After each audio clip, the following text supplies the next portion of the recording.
All right, welcome back to WMMA Scene Now with your host, Chuck Stevenson, and welcome to the first ever edition of a new segment on the channel, Narrative Busting.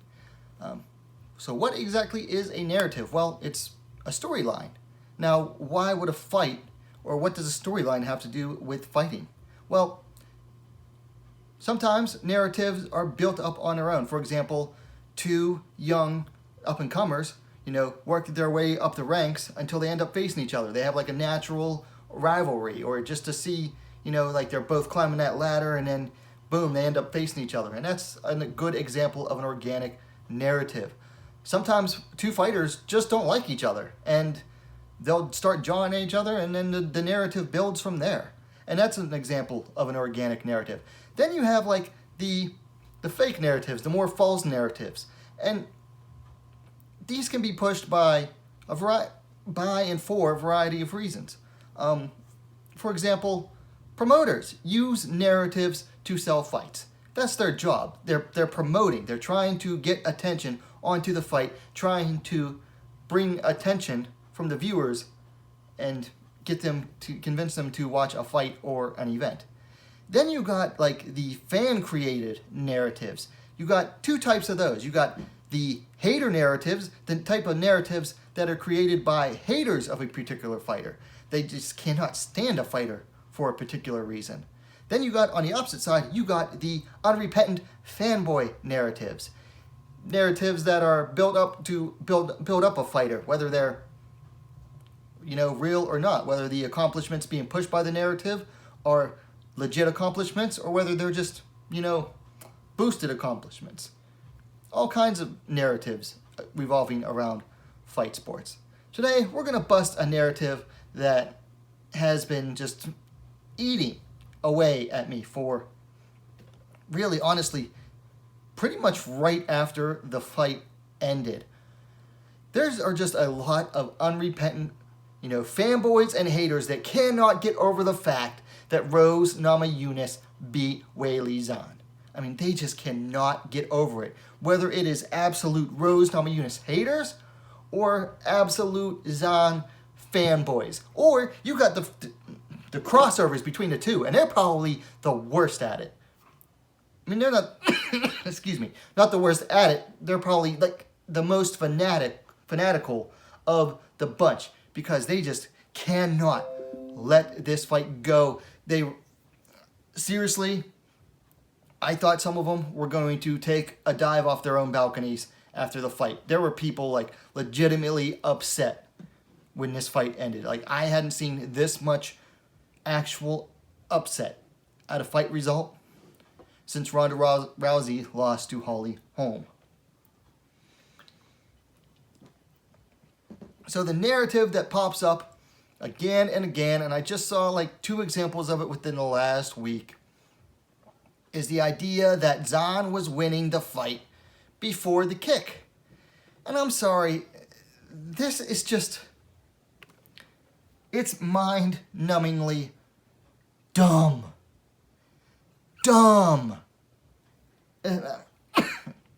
Excuse me. Like I said, mind-numbingly dumb. I just cannot get over the lunts that these Rose haters, Zhang fanboys, and those that are both, I can't get over the lens that they will go to, the fakeries, the falsehoods that they will go to make excuses or to try to explain away the fact that Zhang got knocked out barely a minute into the first round.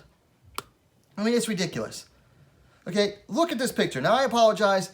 This is not the best screen capture. I couldn't get it to brighten up. I couldn't get the play button to go away. This is the time at which the kick landed.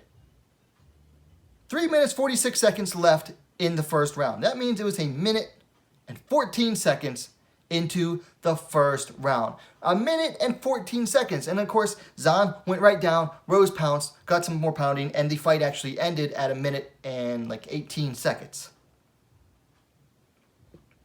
Yes, 1 minute and 18 seconds. I'm sorry, but to try to say that someone was winning a fight before the finish when the finish barely came a minute into the fight. I'm sorry, that is just some extreme, I don't know, delusion, we'll say. We'll chalk it up to delusion.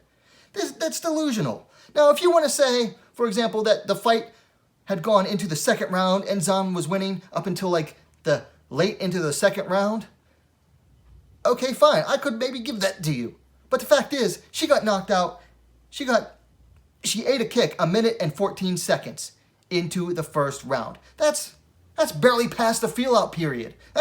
For some fights, that's still in the feel-out period. Honestly, they were still feeling each other out up until the kick landed, okay? No, she was not winning this fight, okay? Because there was practically hardly any fight going into it yet. They hadn't really even started implementing their own game plans. Barely. I think Rose was. I don't know what Zhan's game plan was, but I think Rose knew what she was doing. Definitely. But Zhang, I don't think had implemented and entirely implemented her game plan yet, other than to throw some low kicks early to start softening up that lead leg, which, hey, that's a very good tactic to fight Rose. Even Daniel Cormier pointed that out. But, I mean, some people are even going, well, Zhang was statistically ahead in the fight up until the finish. All right, let's look at the stats here then from UFC.com. Winner, Rose Namajunas, method, KO, TKO, round 1, 1 minute, 18 seconds. Total strikes, Zhang, 7 of 11. Significant strikes, 7 of 11. Namajunas, 5 of 10. Total strikes, 5 of 10. Significant strikes, 0 takedowns for either fighter. Really? 2 more strikes landed? So that's your justification? Oh, she was winning. She was statistically ahead. Okay, mathematically, that's true. But come on. There's a lot more to a fight than just numbers. There really is. And I know there are some straight-up analytics fanatics out there. But I think even they could tell you that these few numbers do not tell the story. And honestly, there's too few here to really even say, to make a clear statement about. Sorry, it just doesn't cut it. Sorry, fanboys. Sorry, Rose haters. But I'm not sorry. Zhang was not winning this fight up until the kick. She landed a few kicks, and then she got kicked. She went down, and then she got pounded out. Minute 18 seconds, victory for Rose Namajunas. So there you have it. Now, I gotta be honest. I'm not particularly fond of Rose. I've never really particularly liked her, all the way from back in the Invicta days, and I've been a fan of the sport since long before then. Since 2006, 2005 actually. I started watching the sport and started watching the ladies around that same time.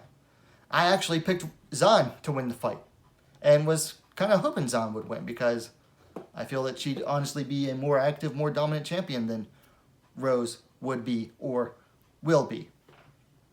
But I'll be honest, I'm picking Rose to win the next fight. She went in there with a game plan. She executed it. And, okay, here's another narrative. People think that, oh, well, all Zhang has to go in there. Rose ain't going to land that same kick again. She doesn't have to land the same kick again, okay? Trevor Whitman, Rose's coach, and Pat Barry, they're in there studying film. They're dissecting Zhang all the way back to as far as many fights as they can find for her, okay? That might have been plan A. Guess what? The next fight's going to have another plan A. And if plan A doesn't work, then they're going to go plan B. And if plan B doesn't work, plan C, plan D, plan E. Trevor Whitman does not send his fighters into the fight without a thorough game plan ahead. Okay? There's always contingency plans. I'm picking Rose Namajunas to win this one. Now, I know you're going to have thoughts. So, leave them in the comments down below. Likes, dislikes. I'm very curious to see which way this one goes. Either way, it's going to drive the algorithm. So, click away. And if you haven't yet, go ahead and subscribe to WMMA Scene Now, the most complete women's mixed martial arts dedicated platform on YouTube. Thanks for watching. We'll see you next time.